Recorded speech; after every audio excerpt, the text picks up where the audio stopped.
Assalamualaikum warahmatullahi wabarakatuh. Anak-anakku kelas 4. Sekarang waktunya kita belajar aswaja atau ke-NU-an. Ya, jadi kalian simak bukunya. Ini yang kemarin kita belajar tentang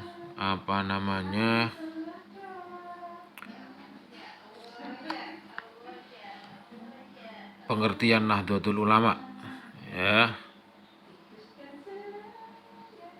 Kemudian juga sejarah kelahiran Nahdlatul Ulama yang dilatar belakangi oleh penjajahan Belanda dan adanya aliran Wahabi yang ada di Timur Tengah.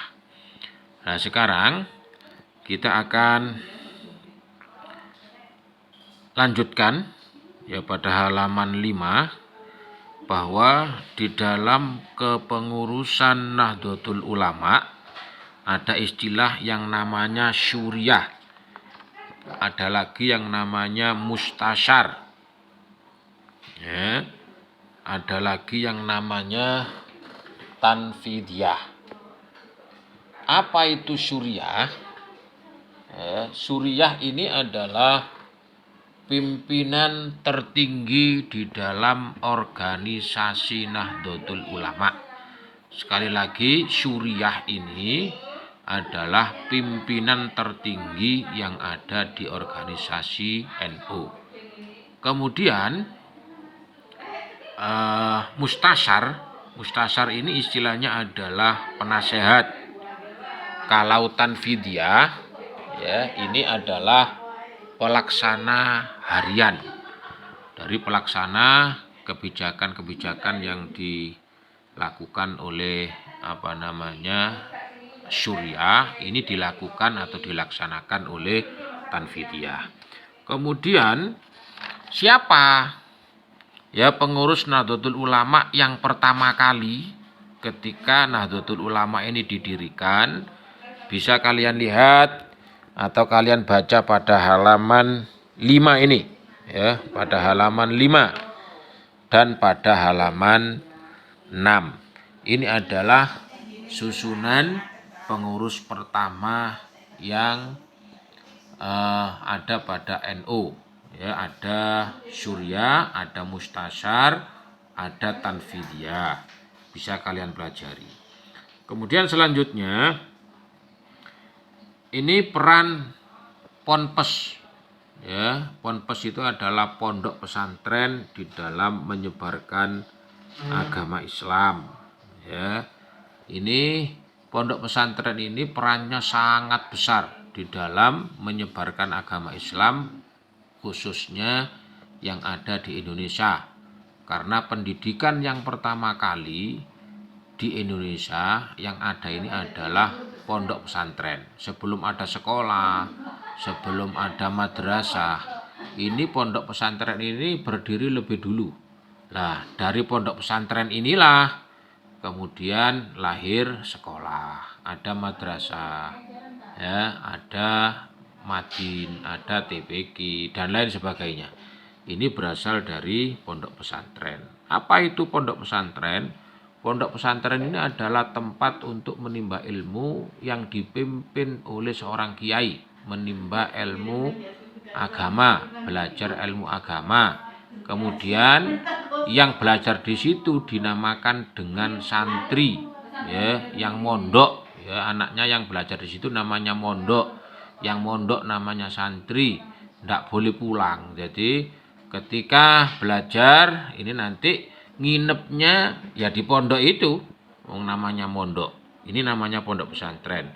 Di situ mempelajari tentang kitab-kitab agama Islam. Ya, ini peran pondok pesantren menyebarkan agama Islam. Ya, ini sangat besar.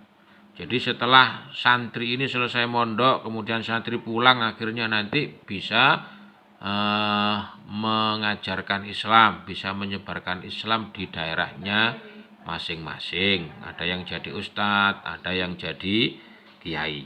Jadi sekali lagi peran pondok pesantren di dalam menyebarkan agama Islam ini sangat besar, terutama di Indonesia. Oke. Kemudian yang berikutnya kita akan belajar tentang faham keagamaan yang dianut oleh umat Islam yang ada di Indonesia.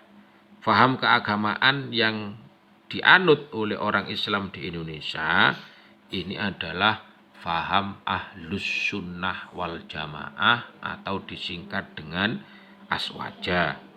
Ya, ini pertama kali disebarkan oleh orang-orang Arab, kemudian dilanjutkan oleh Wali Songo, kemudian dilanjutkan oleh para ulama, para kiai, para ustadz yang ada di Indonesia. Nah, pertama kali amaliyah yang dilakukan oleh Indonesia sejak masuknya Islam di Indonesia ini adalah fahamnya Ahlus Sunnah wal Jamaah.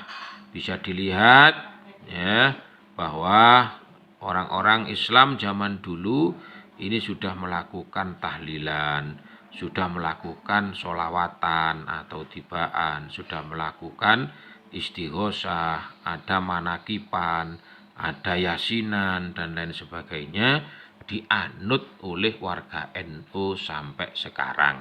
Sehingga ya NU yang ada di Indonesia ini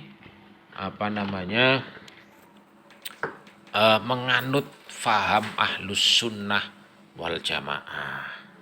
Ya.